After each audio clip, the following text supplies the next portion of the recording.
Bonjour à toutes et à tous et bienvenue dans ce nouvel épisode du SPIC avec une actualité très forte puisque ça y est, le PIC a enfin ouvert ses portes.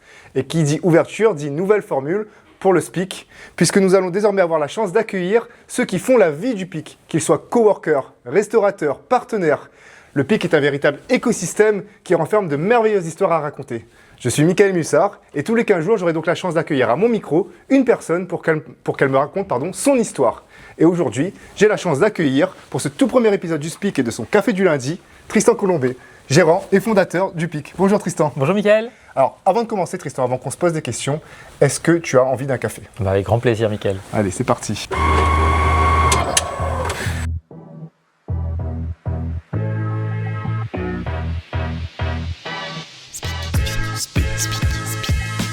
SPIC, le SPIC, le podcast du PIC. En partenariat avec la montagne. SPIC. Tristan, on l'a donc expliqué en introduction, tu es le fondateur et le gérant du PIC. On le rappelle, le PIC c'est le plus grand coworking de France avec plus de 2000 postes de travail, 18 000 m². Mais en vrai, le PIC c'est bien plus que ça. C'est des studios de co-living, 97 studios, hôteliers haut de gamme. On a aussi un food court avec 8 kiosques de restauration. On a une scène de spectacle. Bref, c'est un lieu unique qui se définit comme la référence de la qualité de vie au travail. Et après plus de 5 années de travail de ton côté, ce lieu est enfin ouvert. Qu'est-ce que tu ressens aujourd'hui, toi qui es à l'origine de ce projet pharaonique, maintenant que tu le vois ouvrir ses portes ? C'est un sacré soulagement parce que c'est effectivement l'aboutissement, oui, tu l'as dit, de 5 ans de préparation. Puis en même temps, c'est une énorme excitation. Ça fait maintenant à peine une semaine qu'on est ouvert, qu'on a reçu les premiers coworkers. Et voilà, toute l'équipe attendait ce moment, attendait cet instant pour démarrer vraiment l'exploitation de le lieu, le faire vivre. Et voilà, ça y est, on y est vraiment, c'est génial. Alors on l'a dit, le projet est né il y a 5 ans, mais finalement peu de gens connaissent vraiment comment est née l'idée, qu'est-ce qui s'est passé, quel était l'élément déclencheur de ce projet du PIC ? Alors il y a 5 ans, c'était encore les débuts de Turing 22 qui commençaient déjà à être pratiquement plein, et je m'étais posé la question de dire comment on pourrait le développer. Il n'y avait pas de possibilité d'extension foncière au niveau du Turing même, mais par contre j'ai fait la rencontre de Pascal Coinon qui était à l'époque le directeur du programme Katarou pour Michelin, et il y a eu un vrai match humain, il y a eu un vrai match de projet. Il m'a expliqué la vision qu'il partageait avec Florent Ménégo de l'ambition pour ce territoire, pour cette transformation de ce patrimoine industriel.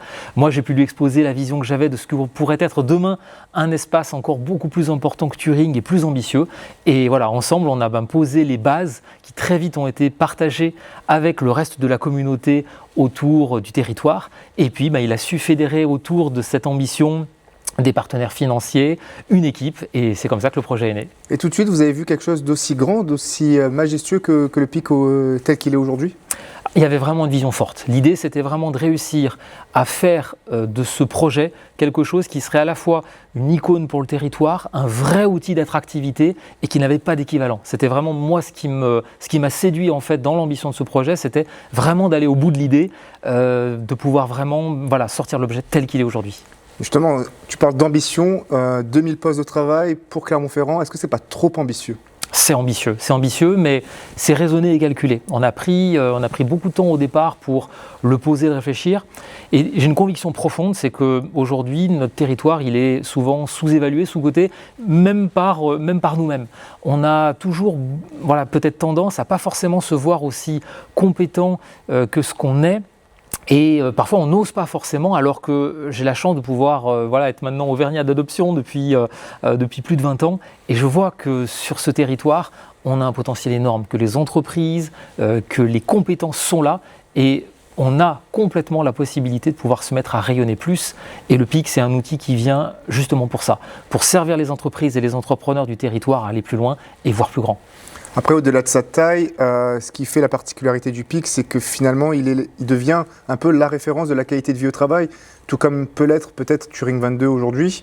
Qu'est-ce que ça signifie concrètement dans les faits ?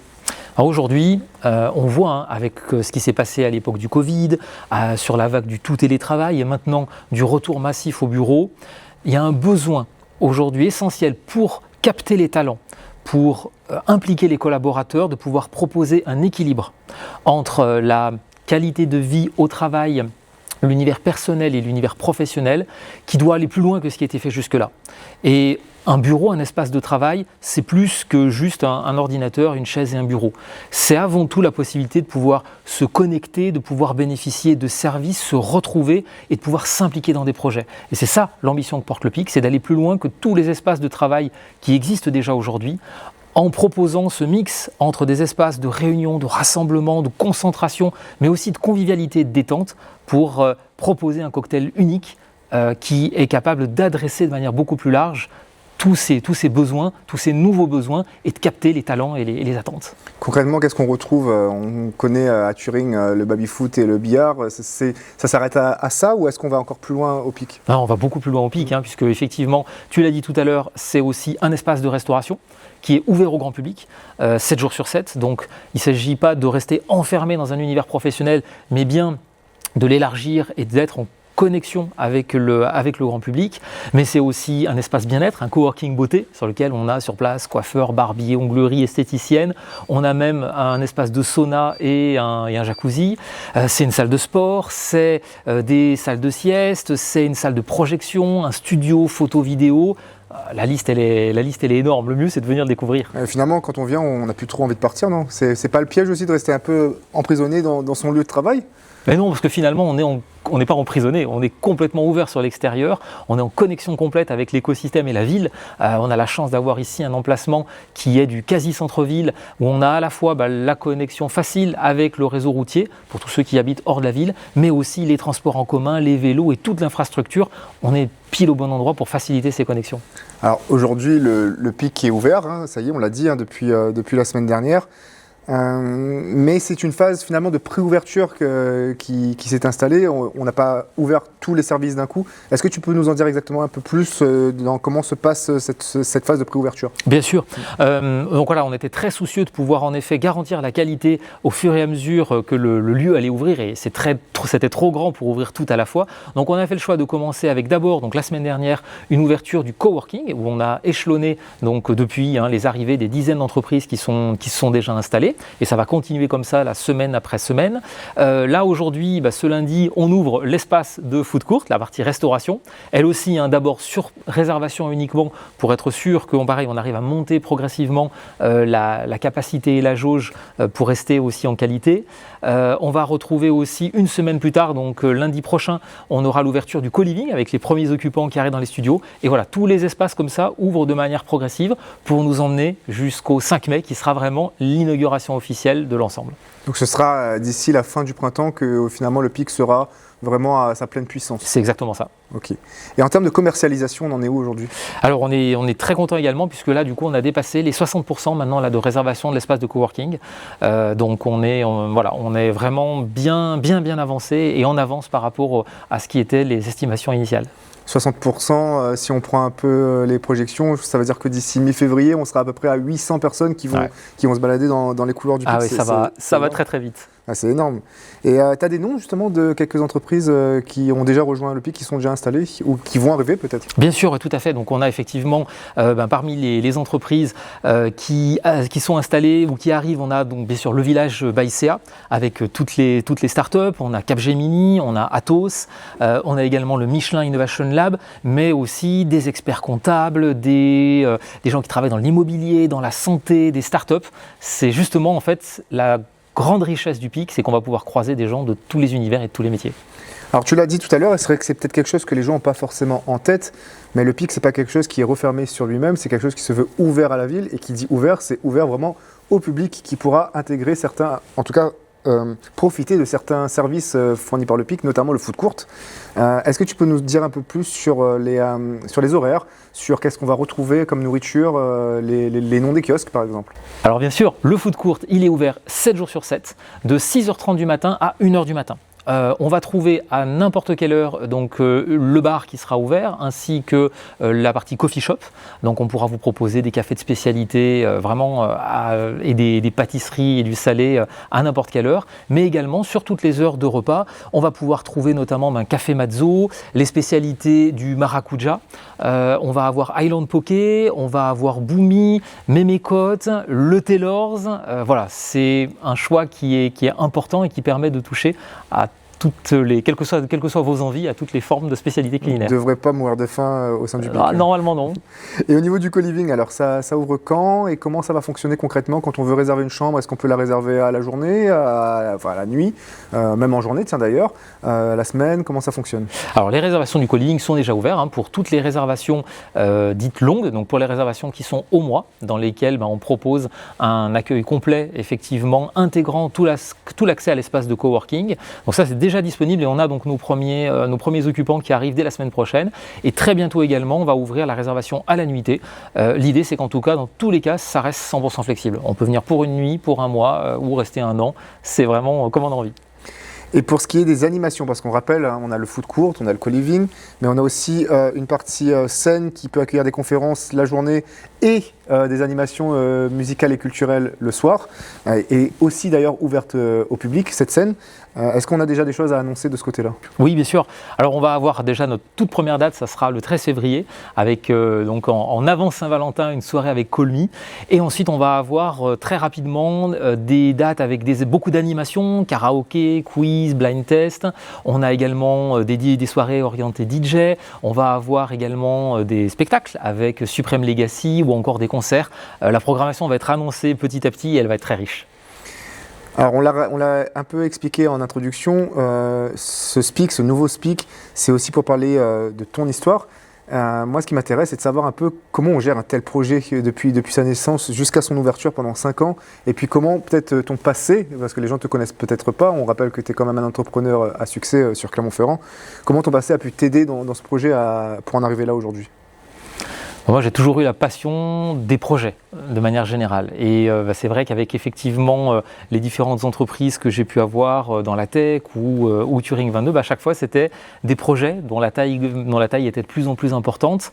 Et c'est une vraie passion de pouvoir partir d'une idée et puis petit à petit franchir les étapes, constituer une équipe pour arriver au résultat. Et finalement, ici, le PIC, c'est exactement la même chose. Ça a été la constitution d'une super équipe de projet, ça a été de l'organisation préliminaire, les discussions autour du financement, de l'organisation de la structuration juridique, les sujets qui ont permis de mener le concours d'architecte, le choix du promoteur, la conduite ensuite de l'aménagement du chantier. Voilà, aujourd'hui, rien que pour faire fonctionner le PIC, Turing 22, l'équipe, c'est 70 personnes. Et c'est un vrai plaisir au quotidien de pouvoir collaborer avec tous ces talents, parce que c'est ensemble et de manière collective qu'on a pu déjà faire aboutir ce projet et que maintenant, on commence à l'exploiter. Alors je suppose qu'il ne doit pas y avoir un moment qui te revient en tête là tout de suite maintenant, mais si on doit faire un peu un retour en arrière, si tu dois choisir finalement le meilleur souvenir que ça t'a laissé ces 5 années jusqu'à aujourd'hui? Effectivement, il y en a eu beaucoup. Il y a eu plusieurs étapes symboliques. Je dirais que une première qui me vient en tête, c'est le jour où on a signé quelque part le contrat de promotion immobilière, le bail futur. Tout ce qui a permis d'acter, de dire « Ok, cette fois-ci, c'est sûr, le PIC va se faire ». Et rien que ça, c'était déjà au moins 3 ans de préparation en amont. À un moment donné, on n'en voit plus le bout. On sait qu'on a refait plusieurs fois les calculs pour arriver à trouver une équation économique qui marche. Et quand enfin ça se concrétise, c'est un grand moment. Tout comme l'a été le moment de la première pierre, au moment où on a pu fêter au sein du square le début du chantier. Ça fait aussi partie des événements marquants. Et puis bien sûr, là, la livraison il y a une semaine, ça aussi pareil. C'est quand enfin le projet, on peut dire ça y est, il est livré, il est fini, on peut commencer à l'exploiter. C'est des grands moments. Et à contrario, pareil, je suppose qu'il y en a dû en avoir plusieurs, mais est-ce qu'il y a eu un moment où tu as vraiment douté de ce projet? Ah oui, et puis plus d'un. Je crois qu'en particulier, quand on était dans la phase initiale, on avait étudié tout un premier projet qui d'ailleurs ne devait pas se faire ici, il devait être sur un bâtiment à côté, le réemploi d'un autre bâtiment industriel Michelin. On avait déjà travaillé, on était arrivé au bout de calculs, on avait déjà des simulations, des plans, des choses comme ça. Et puis en fait, un coup de massue, il y avait un problème avec un risque d'inondabilité du bâtiment qui imposait de devoir rehausser le plancher sur des milliers de mètres carrés. Et là, l'équation économique ne marchait plus. On avait beau le tordre dans tous les sens, il n'y avait pas moyen. Et là, à ce moment-là, on s'est dit, là, ça ne marchera pas. On était à 2 doigts de poser le stylo. Quand finalement est apparue autour de la table l'idée de dire, tiens, et si finalement on étudiait un autre bâtiment qui était à côté, et on est reparti, et voilà, et le PIC est né. Et pour les gens qui te connaissent, on sait que tu vas certainement pas t'arrêter là, que ce soit pour le PIC ou même pour tes projets personnels. Est-ce que tu as déjà des choses en tête, des idées futures? Comment tu te projettes dans l'avenir? Alors déjà, voilà, des idées, il y en a tout le temps, ça c'est sûr, mais c'est important non plus de pas se disperser. Et donc pour l'instant, je suis concentré vraiment là à 100% sur le développement du PIC et puis bien sûr de Turing 22 qui continue d'exister et puis toutes les synergies qu'on peut créer entre les deux.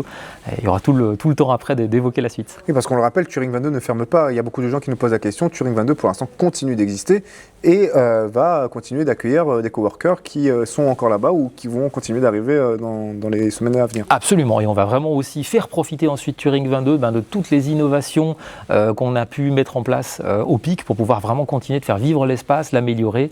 C'est vraiment l'idée de pouvoir au maximum effectivement tisser des synergies entre les lieux. Si tu te projettes dans le PIC l'année prochaine à la même date, comment tu le vois vivre?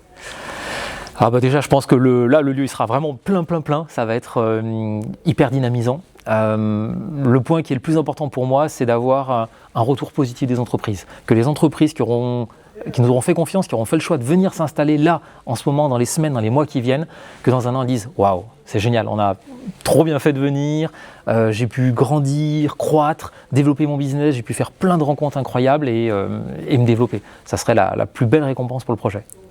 Bon, merci Tristan. En tout cas, on a hâte de voir les entreprises s'installer et ce PIC vibrer au rythme de Clermont-Ferrand. Merci beaucoup.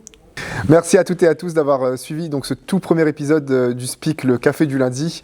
J'espère que ce nouveau format vous aura plu. On se retrouve, nous, dans 15 jours pour une nouvelle histoire autour du PIC et de ceux qui font vibrer ce lieu unique à Clermont-Ferrand.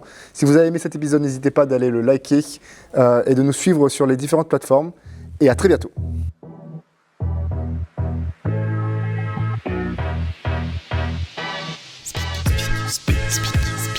Speak. Pic. Le Speak, le podcast du PIC. En partenariat avec la montagne.